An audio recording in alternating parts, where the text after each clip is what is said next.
53,000 కోట్లు మహాలక్ష్మి పథకంకి ఉన్నది.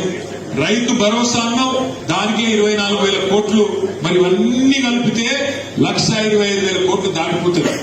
అదే మరి దళిత బంధు మనం పెడితే దళిత బంధు కాదు, అంబేద్కర్ అభయహస్తం. దళిత బంధు 10 లక్షలు ఇస్తుండే కేసీఆర్, నేను 12 లక్షలు ఇస్తాను. మరి ఇవన్నీ కలిపితే సంవత్సరానికి 1,25,000 కోట్లు అదనంగా పెట్టాలి.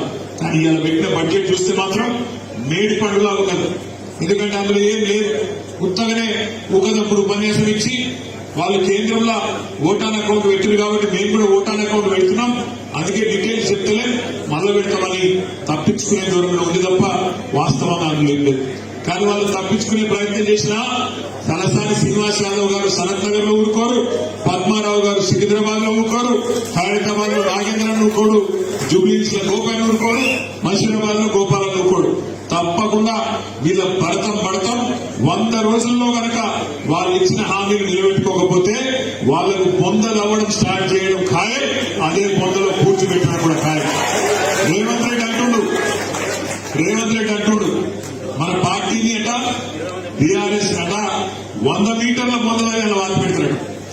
ఆయన అవుతాడో తవ్వడో ఏం చేస్తాడో నాకు తెలియదు, కానీ ఆయనకు ఈ గడపాలు పట్టుకుని తిరుగుడు, గురపాలు పట్టుకుని తిరుగుడు, తటపాలు పట్టుకుని తిరుగుడు, లంకె మీద కోసం తిరుగుడు అలవాటు ఉంటుంది. అందుకే తౌడు గురించి మాట్లాడుతున్నాను. కానీ రేవంత్ రెడ్డి యాడ్ చేస్తున్నా, రేవంత్ రెడ్డి గారు నీకంటే ముందు చాలా మంది గొప్ప గొప్పలు పనిచేసింది ఈ రాష్ట్రంలో. పెద్ద పెద్ద తీస్మార్గాన్ని మాట్లాడిండ్రు.